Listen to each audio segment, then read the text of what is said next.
I DNA tested my kids as a joke. Now my wife won't look me in the eye. Picture this.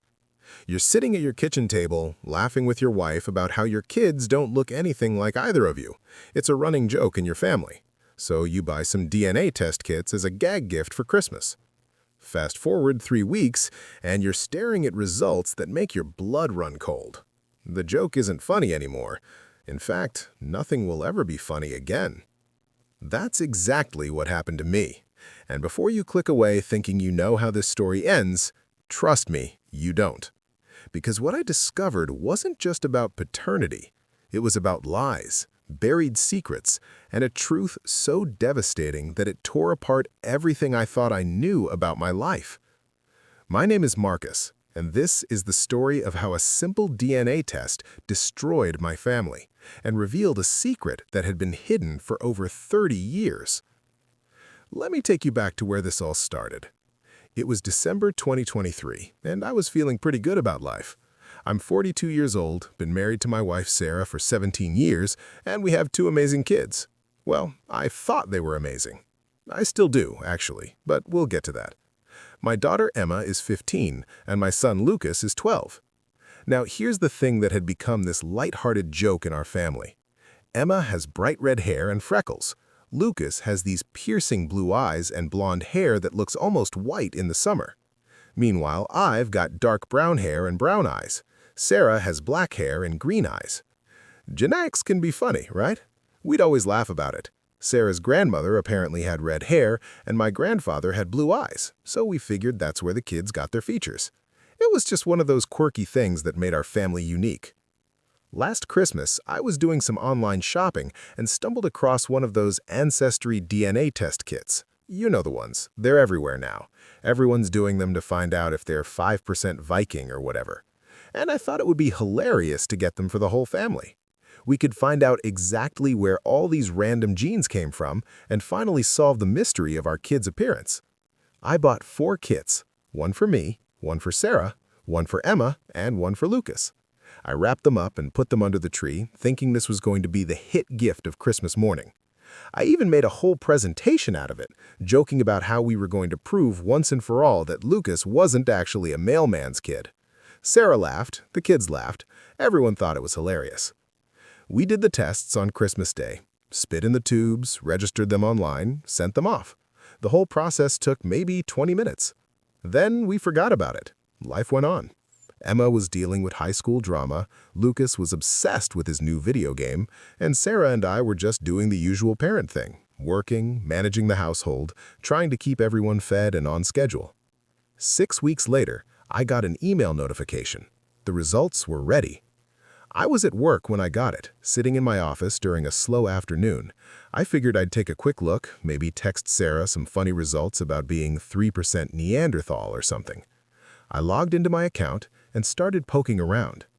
The ancestry stuff was interesting. Apparently, I'm mostly Northwestern European, with a bit of Scandinavian thrown in. Cool.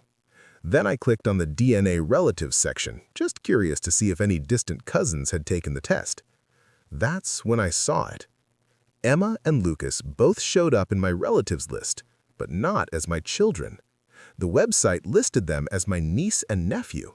There was a little notation that said we shared approximately 25% of our DNA, consistent with the relationship of uncle-niece or uncle-nephew, or half-sibling. I stared at that screen for probably 5 solid minutes.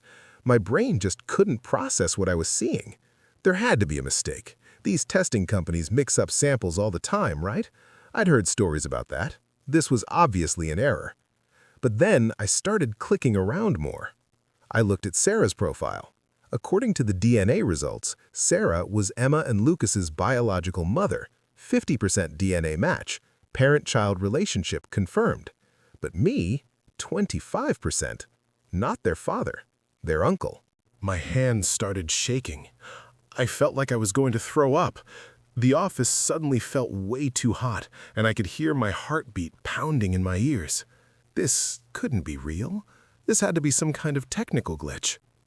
I closed my laptop and tried to calm down. I told myself I needed to think rationally.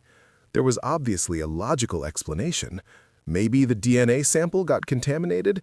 Maybe I didn't spit in the tube correctly. Maybe the lab made an error. These things happen. But deep down, something felt wrong. Really wrong. And I couldn't shake this feeling in my gut that was telling me this wasn't a mistake. I left work early, claiming I had a headache. The drive home was the longest 25 minutes of my life.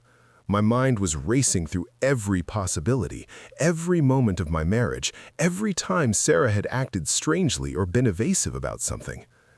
And the more I thought about it, the more little things started clicking into place. When we first started dating, Sarah had been weirdly secretive about her family. She said she wasn't close with them, that there had been some drama she didn't like to talk about. I respected that. Everyone has complicated family situations. I never pushed. When we got engaged, I asked if she wanted to invite her family to the wedding. She said no, that she'd had a falling out with them years ago and they weren't part of her life anymore. Again, I didn't push. It was her choice. In 17 years of marriage, I'd never met any of Sarah's relatives, not her parents, not her siblings, nobody. She claimed to be an only child, said her parents had passed away before we met. I'd accepted all of it without question because I trusted her, because I loved her, because why would she lie about something like that? But now, with these DNA results burning in my mind, I started wondering about everything. I got home before everyone else. The kids wouldn't be back from school for another hour, and Sarah was at her book club meeting. I sat at the kitchen table with my laptop and logged back into the DNA website. I needed to look at this more carefully. I needed to understand what I was seeing. That's when I noticed something I'd missed before. There was another DNA match in the system, someone who shared 50% of Emma and Lucas's DNA besides Sarah. Another biological parent. The profile was listed under a generic username, but the shared DNA was unmistakable. This was the biological father of my children. And when I looked at my DNA match with this person, it showed that we were brothers, full siblings, 50% DNA match. The room started spinning. I actually thought I might pass out because the math was impossible. I don't have a brother. I'm an only child. My parents never had any other kids. They told me my whole life that they'd wanted more children but couldn't have them after me. Except, apparently, they did have another child, a son I'd never known about. And that son had fathered the children I'd been raising for the past 15 and 12 years. I sat there in that kitchen, in the house I'd bought with my wife, surrounded by family photos of kids who weren't actually mine, and I felt my entire reality crumbling. Everything I thought I knew about my life was a lie. My parents had lied, Sarah had lied, and somewhere out there was a brother I'd never met who was the actual father of Emma and Lucas. The sound of the garage door opening snapped me out of my spiral. Sarah was home early. I heard her car pull in, heard her footsteps coming up from the garage into the kitchen. And when she walked in and saw me sitting there with my laptop, saw the expression on my face, she knew. Somehow, she immediately knew. Her face went completely white. The grocery bags she was carrying fell to the floor. A jar of pasta sauce shattered, sending red liquid splashing across the tile like blood. "Marcus," she said, and her voice was shaking. "Marcus, I can explain." "Explain what?" I asked.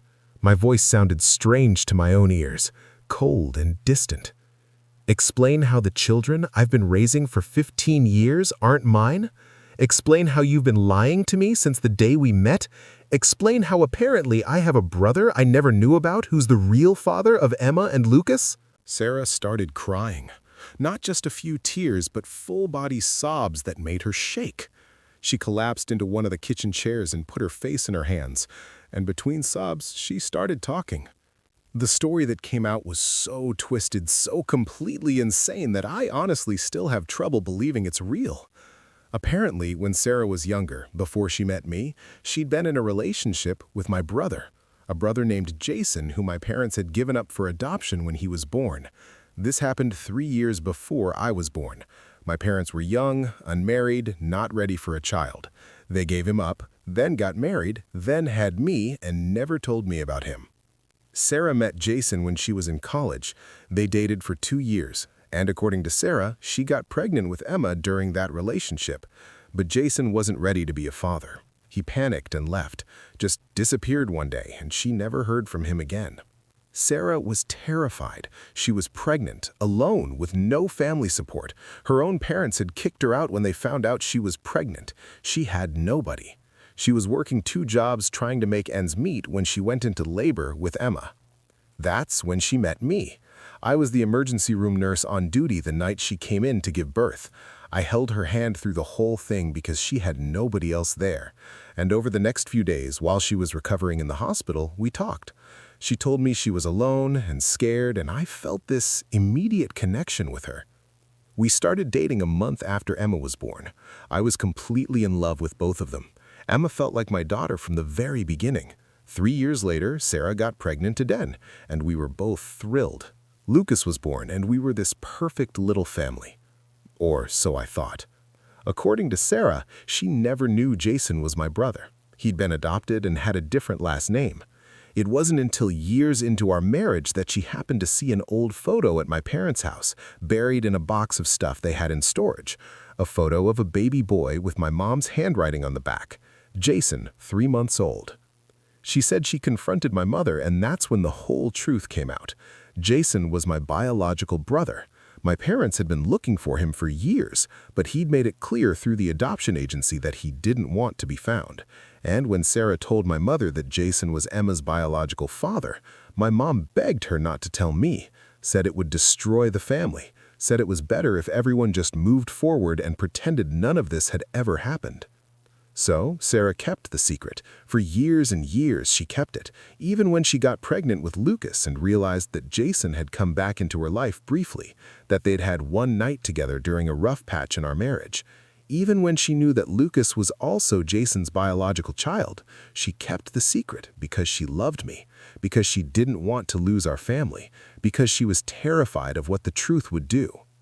And my mother knew. She'd known for years that the kids I was raising weren't biologically mine. She'd known and said nothing. She'd watched me be a father to these kids, had come to their birthdays and school plays and soccer games, had held them and told them she loved them, all while knowing they were actually her grandchildren through a son she'd given away decades ago.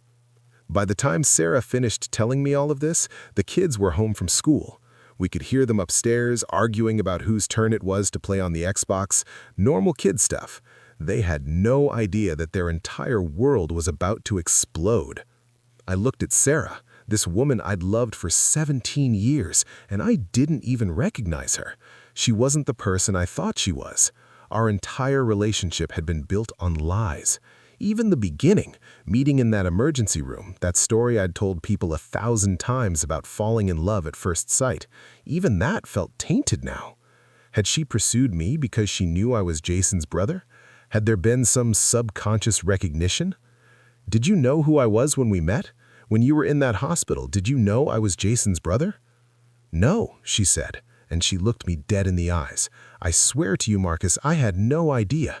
Jason and I never talked about his birth family. He was adopted, and that was all I knew. When I saw your last name on your badge that night, I didn't make any connection. How could I? It's not an unusual last name. It wasn't until years later that I saw that photo that I realized. I wanted to believe her. Some part of me desperately wanted to believe that at least the foundation of our relationship had been real. But I didn't know what to believe anymore. The next few days were the worst of my life. I couldn't eat, couldn't sleep.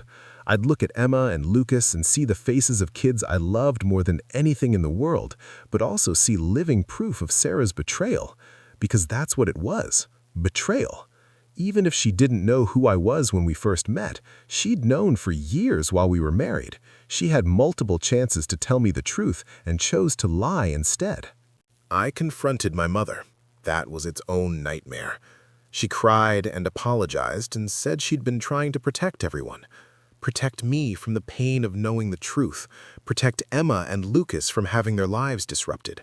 Protect Sarah from losing her family.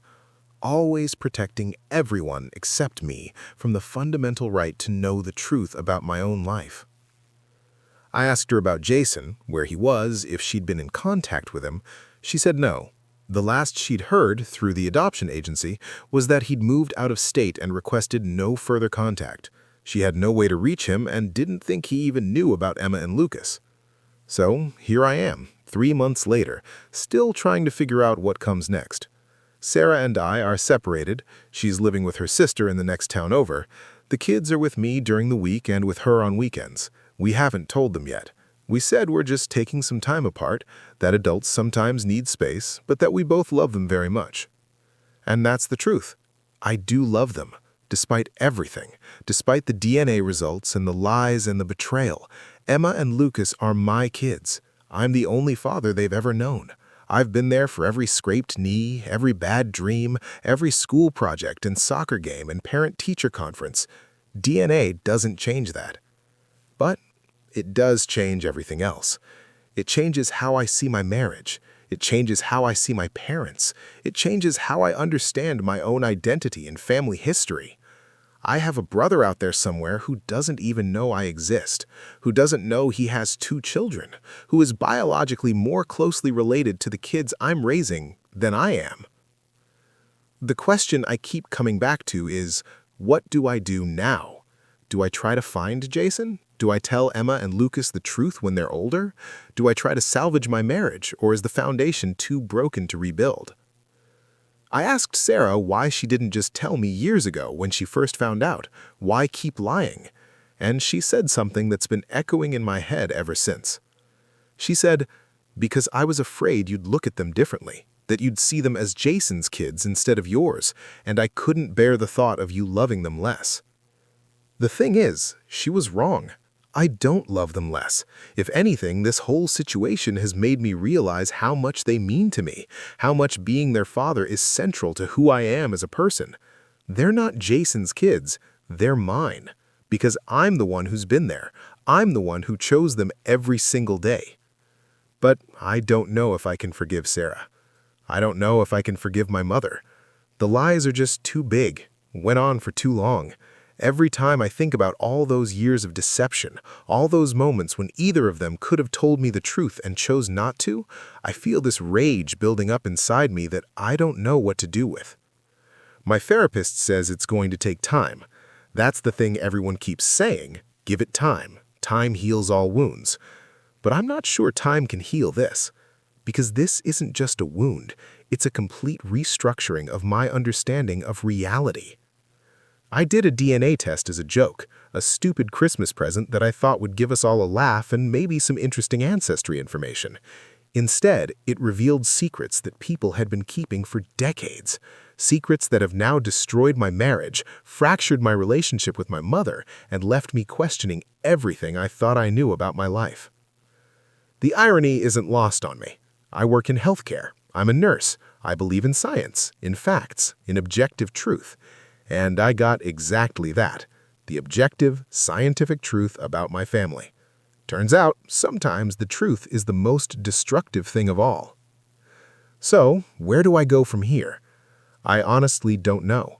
I'm taking it one day at a time, trying to be there for Emma and Lucas, trying to figure out if there's any path forward with Sarah, trying to process decades of lies. Some days I think about trying to find Jason.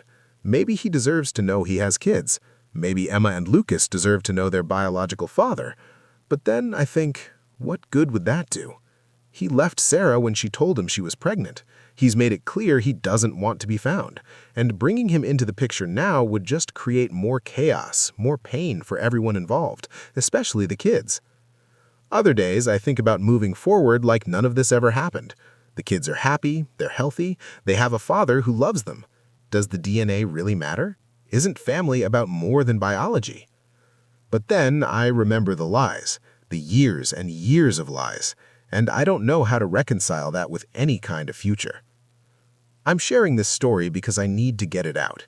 I need to tell someone what happened, even if it's just anonymous voices on the internet. And maybe, somewhere out there, someone else has been through something similar. Maybe someone has advice or perspective that I'm missing. Or maybe this is just one of those situations that doesn't have a good answer, where there's no right choice, no happy ending, just the messy reality of human relationships and the complicated truth about what family really means. All I know for sure is this: be careful what you wish for. Be careful what jokes you make. And if you ever think about doing a DNA test just for fun, maybe think twice, because sometimes the truth isn't something you want to find. Sometimes the truth is the thing that breaks you. If you found this story powerful, please share it with someone who needs to hear it. Subscribe for more real-life stories that will make you think about life differently. And remember, the truth always comes out eventually. Always.